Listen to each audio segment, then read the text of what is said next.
Serious. What dark family secret were you let in on once you were old enough?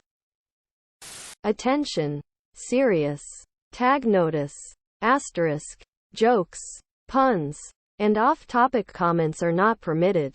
https www.reddit.com/r/askreddit/wiki/index-wiki_rule_6- in asterisk any asterisk comment, parent or child, asterisk parent comments that aren't from the target group will be removed, along with their child replies. Asterisk report comments that violate these rules. Posts that have few relevant answers within the first hour.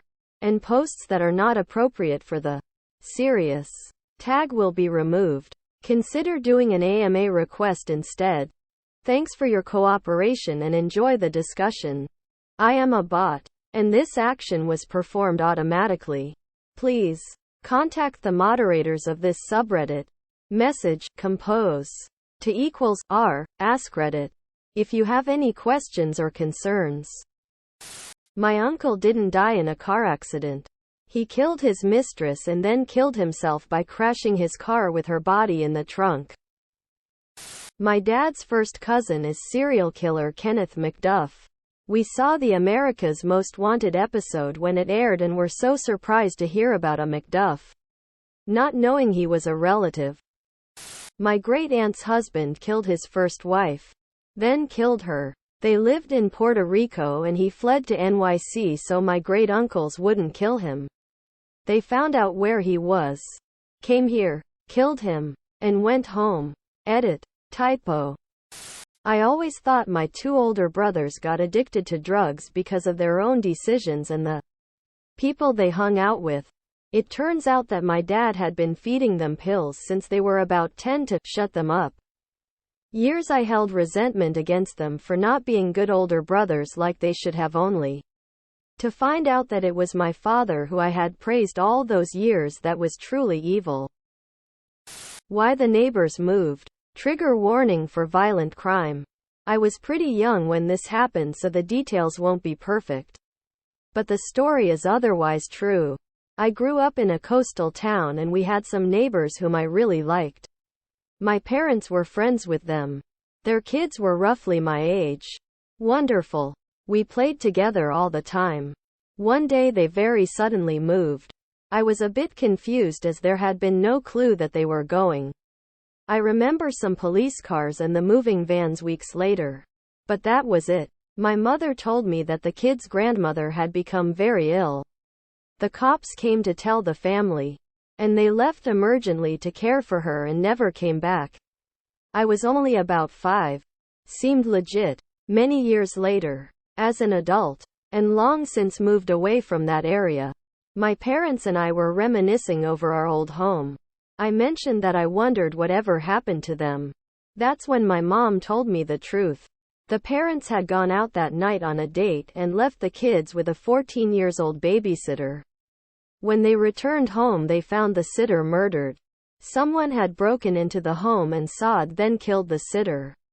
My mom stated the cops think the sitter pretended to be the only one home to protect the kids. When the parents got home, they checked the kids were safe and set them back to sleep. The police obviously immediately came. Once the kids were hard asleep, the parents picked them up, put blankets over their heads, asked the cops to be silent as they walked them out, and took them out of the house. They gave the kids the same story my parents told me. Grandma was sick and they were going to live with her. Grandma dutifully played along with the ruse for several weeks until the parents could find a new home to live in. The kids were kept unaware of what had happened just mere feet from them, as they didn't want the kids to be forever terrified of it happening again. Not sure if the kids ever eventually figured out the truth of that one. What's a show that you enjoyed but ended up getting cancelled? Almost Human. Dead Like Me. Dark Matter. Ended on one hell of a cliffhanger too. Mindhunter.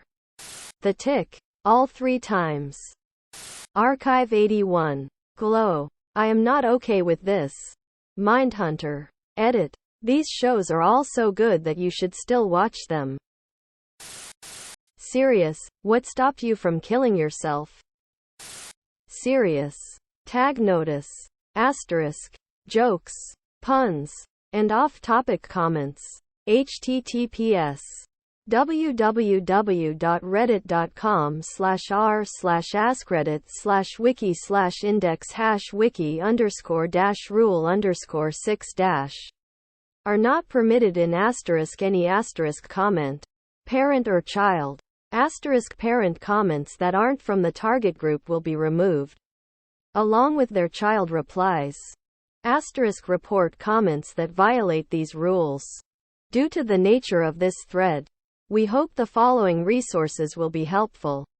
https findahelpline.com/i/iasp global *http www.befrienders.org global *https 988lifeline.org/chat United States *https www.samaritan.org/how-we-can-help/contact-samaritan United Kingdom *https www.lifeline.org.au/get-help Australia. There are crisis services worldwide that are trained to provide support.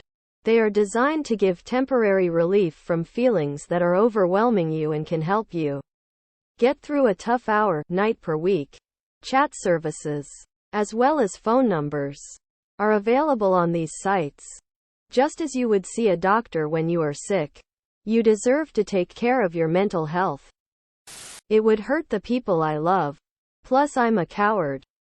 It would make my mom and brother sad, and they don't deserve that skeptical smiley face. Someone who I didn't even talk to before noticed I was not the same and started talking to me. There were plenty of things going on in my life, and this one classmate that I didn't even talk to before noticed something was wrong with me and sat down to talk to me. This may seem small, but when you feel like you don't matter to anyone and they are just passing by you, having a person stop and talk to you makes a huge difference. She is one of my closest, if not the closest, friend I have to this day. Not sure. I was sitting in my car with my seatbelt off. No airbags in those days. Stopped in the road. About to drive into a brick wall at 100+ miles an hour. Figured that would do the job. I guess what somebody said about it being a permanent solution to a temporary set of problems sank in. Didn't chicken out, just decided to wait a while. Looked like my life was *T and never going to get any better. Was looking at as much as another 80 years of being broke and lonely.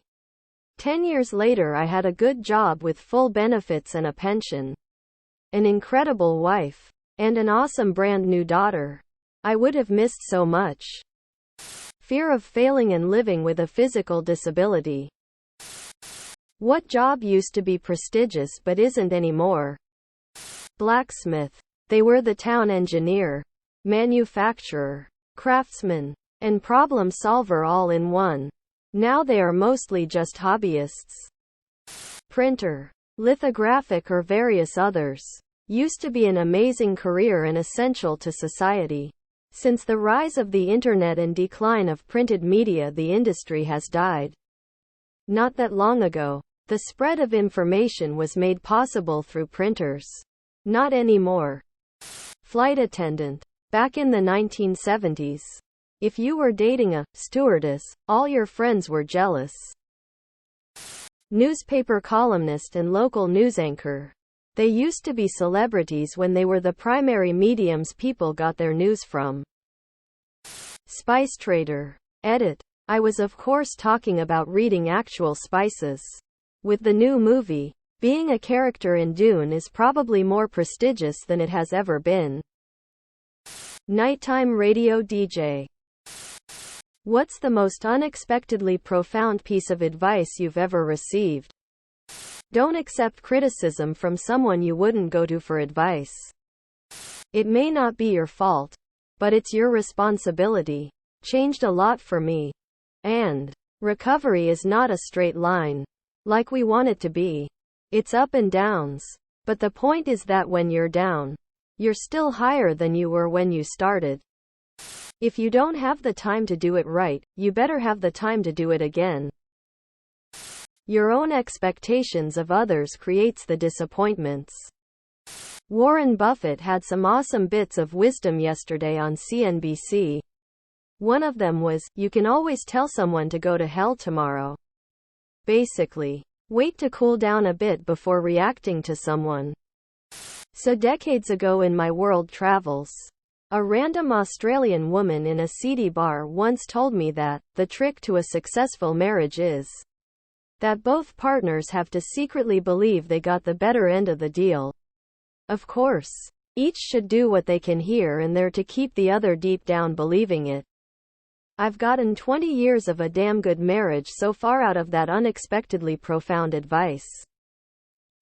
Subscribe, my brothers.